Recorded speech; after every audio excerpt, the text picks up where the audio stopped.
It's time now for the award-winning #1 local talk show in Northeast Pennsylvania, The Sam Lesante Show. Now here's your host, Sam Lesante. Rising to a snowy height, each star its own aurora borealis. Suddenly you held me tight. I could see the midnight sun.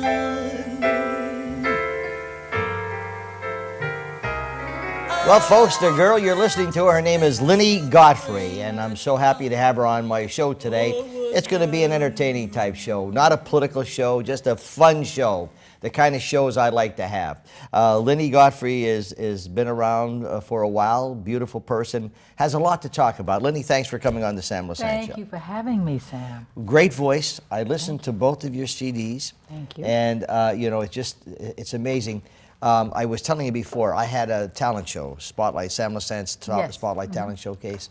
And it was a great opportunity, Lynnie, to get a lot of people who have talent to come on, and boy, you'd be surprised. And here you are, you know, how talent develops, what you do, why you started. What I really liked about the beginning of your book, and we're going to talk a little bit about your book.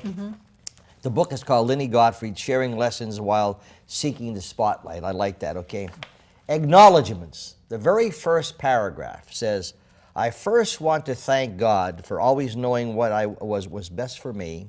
Thank you for always giving me what I needed as opposed to what I wanted and probably could not have handled. I thought that was a very nice opening in your acknowledgements because, you know, Lynnie, we don't hear people who have tremendous talents. We don't hear them saying, thanking God for their talents. Well, you know, I was raised, it's also how you were raised. My mother was, for a time, Pentecostal, and because she was a singer and passed that on to me, I became quite aware of the fact that my gift was given to me by God.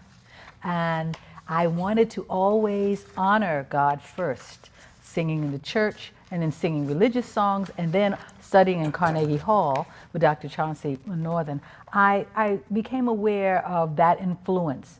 One of the first songs that I ever sang was, without God, I could do nothing. Yeah. So, you know. And it's so interesting because the talents you get in life are given to you by God. I agree. And there are so many great singers out there today who have just completely divorced themselves from their God and just looked at the celebrity part, etc. Exactly. And that's it's just sad. But your book here, okay, yes. The book, Lynnie Godfrey, Sharing Lessons Learned While Seeking the Spotlight. Yes. The very first chapter, it don't mean a thing if it ain't got that swing. So tell me, you know, Duke Ellington. Yes. That sounds like a lyric someplace. Yeah, oh yeah. Tell me about what inspired you to write this book. Well, I had to be convinced to do it because I had to think about what I could give to people that could help them. I wasn't interested in just recounting all the things, and then I did, and then I did, and then I did. I was interested in saying what I had experienced and how it could help anybody, whether they were in show business or any other career, get through any kind of burden or hurdle that they had. So that's what really started the whole idea of writing a book.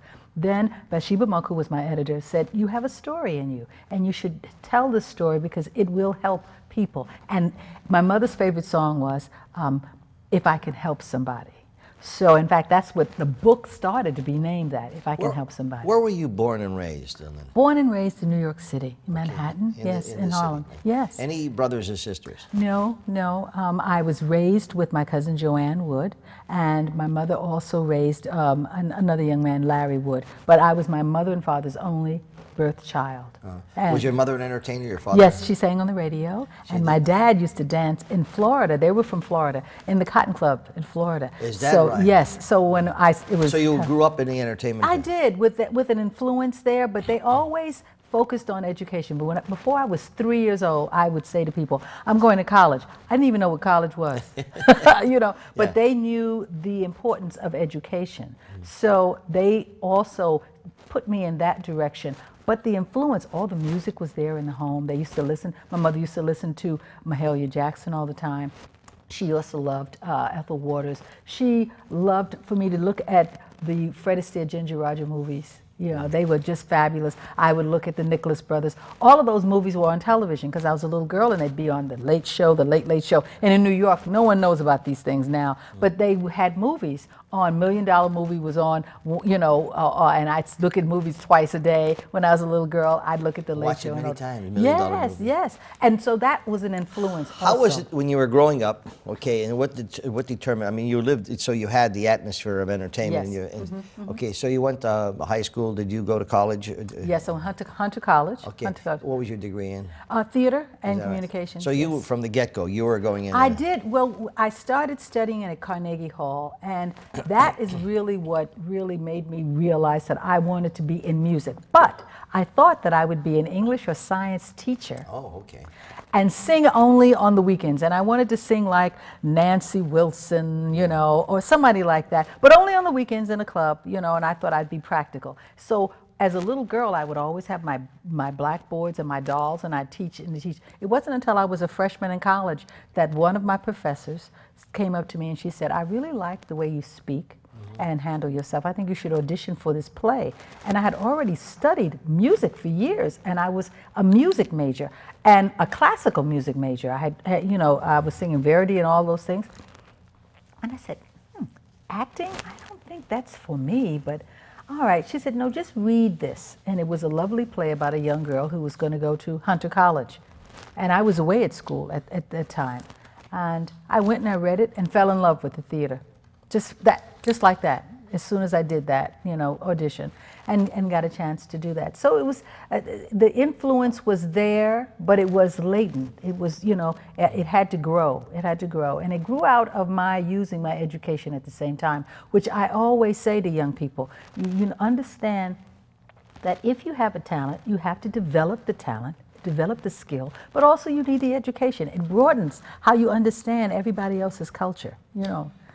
You know, in your field, it's a maturity. Okay, Yes. It doesn't. You know, I think a lot of people, and when I was doing the show with Jack Palance in California, well, the young people out there, they thought they could make it hit just like that. Exactly. But I think there's maturity. Correct me if I'm wrong, Lynnie. You're So absolutely as right. you were going through high school and college and doing your auditions, you began to see, you know, what it takes. Okay, Yes. How difficult was it for you, you know, to go into, you know, entertainment and to go into the plays, and how difficult was it for you Well, to do you that? can't guide by me because it wasn't that difficult because I was smart enough to leave the school that I was in. It was a private school in the South, and go back to New York City, where I studied at Hunter College, and all of my professors were people who were working on Broadway. So I studied with Lloyd Richards, who had directed A Raisin in the Sun. So for an assignment, we would go to the theater with him and watch him direct professional actors. I then studied playwriting, with lighting designers. All of them were working on projects on Broadway. So before even I graduated, I had learned the technique of what auditioning was, and also the importance of being prepared, how to present yourself, how to walk into the room and get the job. So did you have training? Yes. Okay. I studied acting and directing at Hunter for And you 3.5 need to do that. years. Yes, You need to absolutely. do that. Absolutely. Now, here you say, I always work better with men. I think my father wanted a boy and gave me some muscular values that sometimes clash with women. That means you get on my nerve, I give you a shot, okay? Here comes Lynnie, watch out, she got a right hook. So it says, well, you know, the men in my life, the Broadway stories, etc. Share with me what you meant by that. I think that because my father's influence, and I was a tomboy until I was 14, and then he sent me to Barbizon School of Modeling. He said, you really have to stop beating up the boys now. You know, I mean, because the little boys' parents would come up to my father and say, what do you feed her? She's beating my child up. So, I love it. So finally, the influence of my father and the conversations that we would have every day influences how I get along, I think, with men. I adore women, but we have a tendency sometimes to be a little bit competitive. Men are competitive, but in a different way. And I think because of the mindset that my father told me about, I think in a way that's more masculine. I kind of have a different plan, a different escape route, I would say. What was your first play?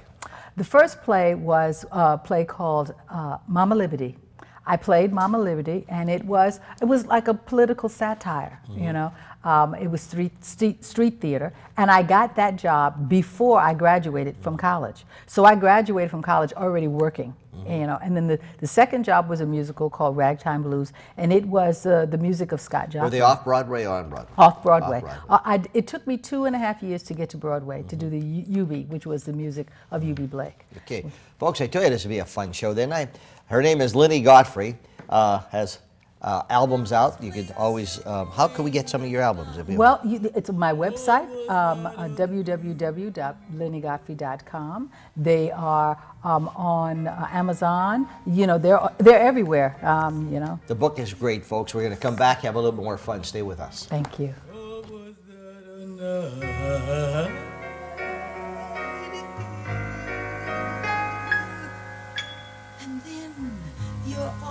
Miraculously found me.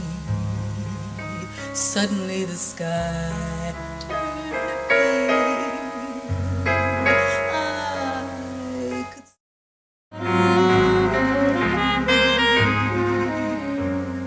the flame of it may dwindle to an ember, and the sun forget to shine.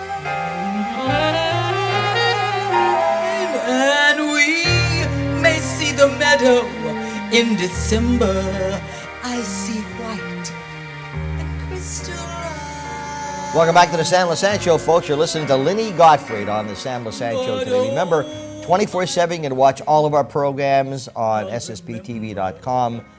For my good friends in Pottsville, Channel 190, in the Lackawanna area, Channel 190.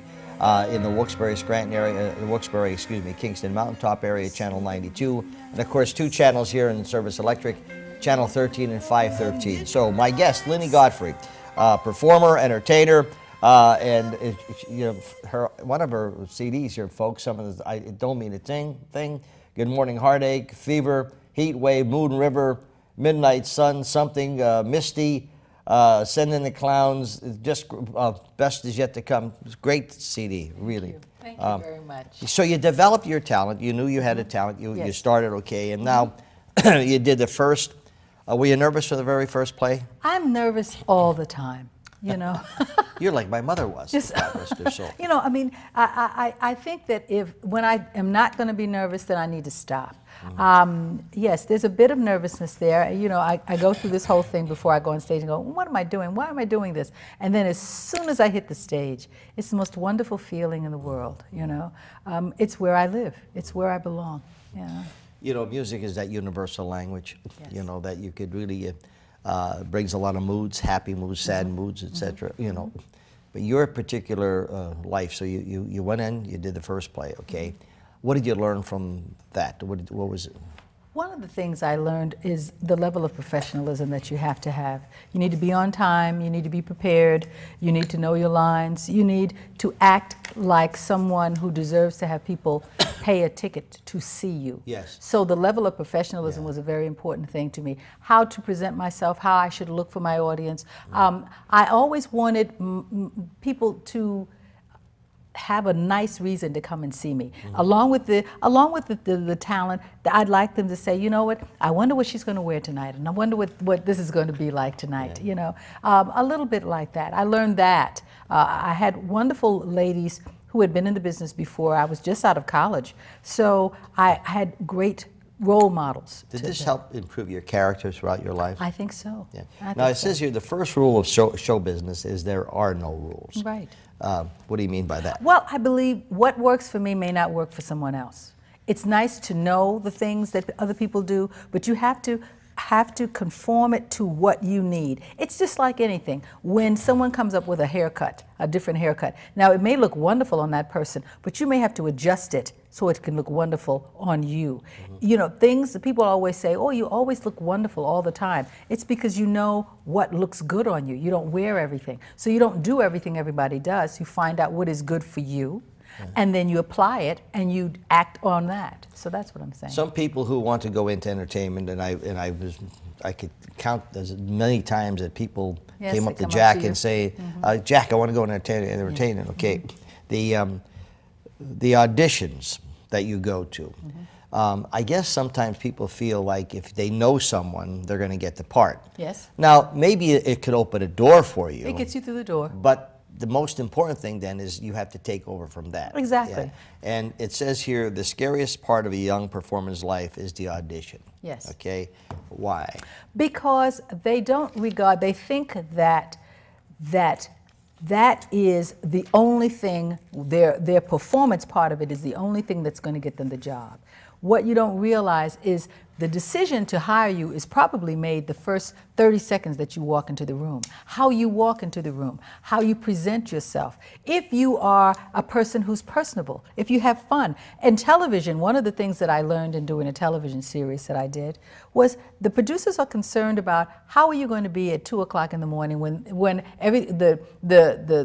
the production is kind of at a standstill. Maybe they have a technical problem. Are you going to be a grouch? Are you going to make everybody laugh? Are you going to have a good time? So your own personality is one of the things that gets you there. Everyone in the room who's out there in that outside room, everybody's talented. What's going to make you get the job? And that's the thing that young people don't realize. You have to convince them that you're the one that they've been looking for. Oh, I'm the one.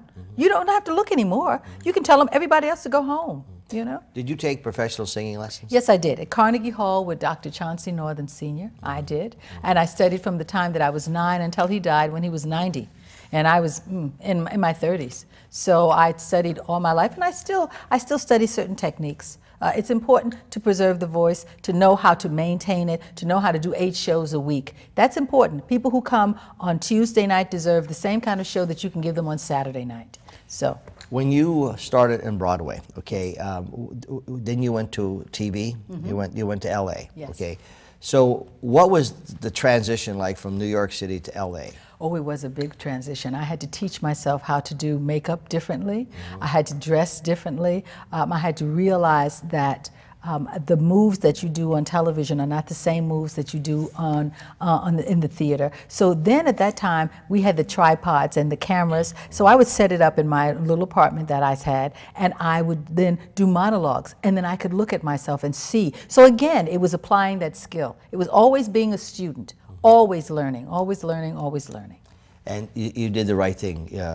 When we're hiring news reporters here, I tell them, look in the mirror, read your script so you can see your facial reactions, etc. Okay, exactly. But you really have to fall in love with what you're doing. Okay? Oh, you have to. I don't think you went into entertainment because I'm going to make a lot of money. I think you went in because you want to entertain, and then the money came. Okay. Yes, yes. When you were in LA, did you?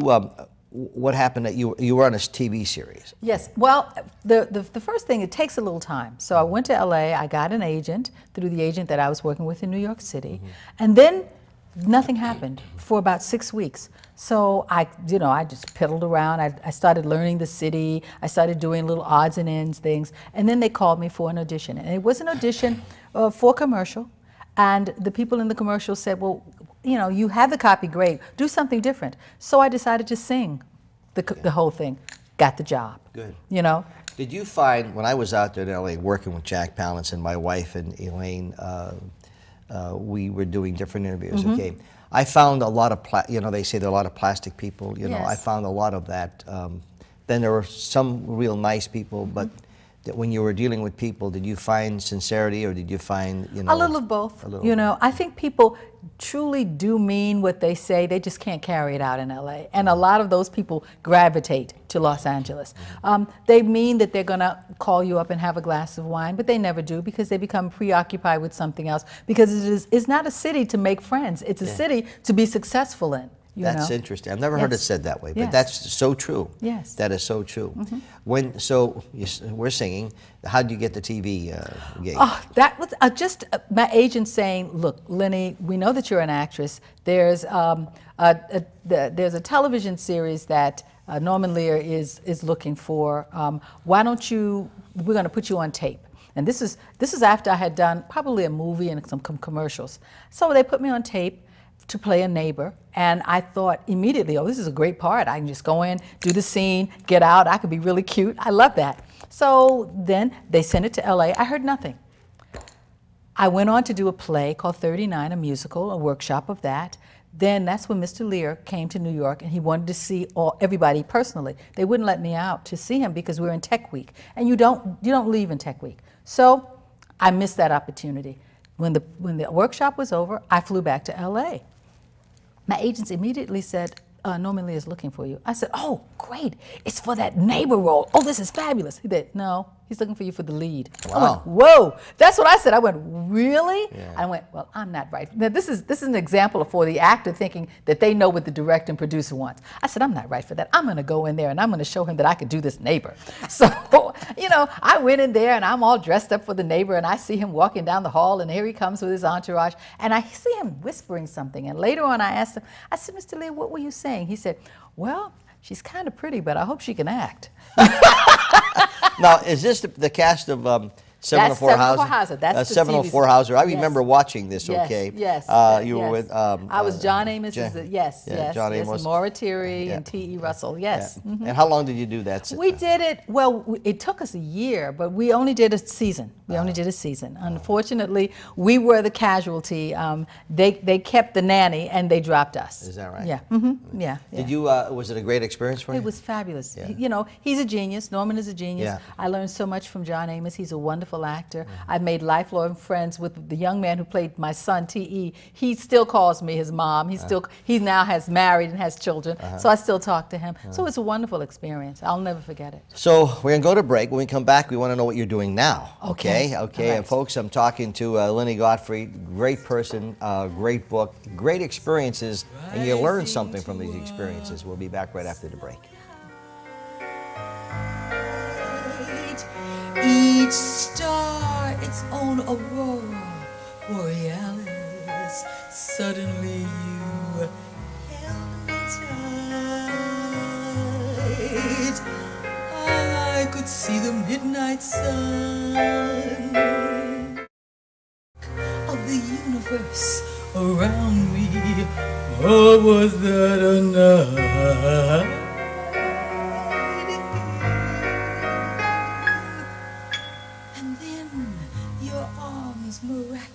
Folks, you're listening to my guest, Lynnie Godfrey. Folks, her book is Lynnie Godfrey, Sharing Lessons Learned While Seeking the Spotlight, which is quite interesting. Okay, now, Lynnie Godfrey, what are you doing now? I am directing readings in New York City and in Pennsylvania. I have the rights to 3 different plays by 3 very different playwrights. One is called Greenwood, An American Dream Destroyed, and it is about the 1921 disaster in Tulsa, Oklahoma.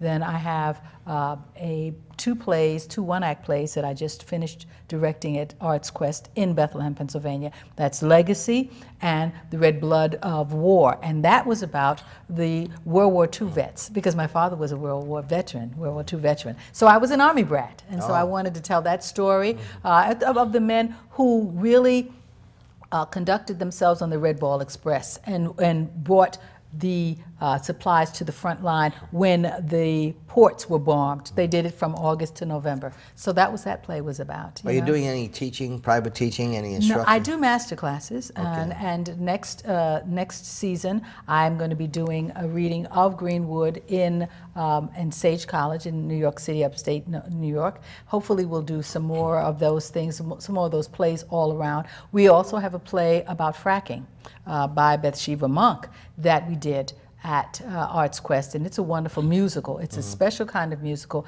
about what that does to the family and the community. So those are the plays that we have rights on. Godly Entertainment, my production company, we have those rights. How long does it take from start to finish before you're actually doing the performance? Well, this is just a reading. This is a stage reading. Okay. So we can do that in 5 days. Okay. But for a production, it takes you from the beginning of my reading a play till actually it goes up. It would take about 6 months. Yeah. Now, New York Broadway plays, how long does it take for them before they... Sometimes it could be as quick as 6 months, and then sometimes it could take 5 years. So it depends. 5 years? Yes, it depends upon the funding, depends upon your demographic, the timing, the theater, what theater is opened, the scheduling of your directors, of your actors that you want to cast. So where are you singing? Because I mean, you have you have a fabulous voice. I'm telling you, folks, when you go to our website, LynnieGodfrey.com, get the CDs. They're fabulous. Thank you. I've just done a concert at Allentown Symphony Hall with the orchestra, 54 pieces orchestra. So I won't be singing until the spring, and hopefully I'll be doing something in New York City. But you sing to keep your voice in. Well, I sing every single day. I warm up. Carl's a lucky guy. Your husband's a lucky guy. Oh, he doesn't like to hear me. He doesn't like. He's tired of me now. It's enough, okay? Lynn, I heard you for the last 25 years. That's it. That's it. Yes. Well, Lynnie, I really appreciate you coming on the Sam Lesante Show. I wish you the very best. You're a lovely person, and so is your husband, Carl. Thank you. It's nice of you to come on. Folks, Lynnie Godfrey. The book is called Sharing Lessons Learned While Seeking the Spotlight. And go to her website, LynnieGodfrey.com, and look at these CDs. They're fabulous. It was just a great show. Thank you. We'll see you next time.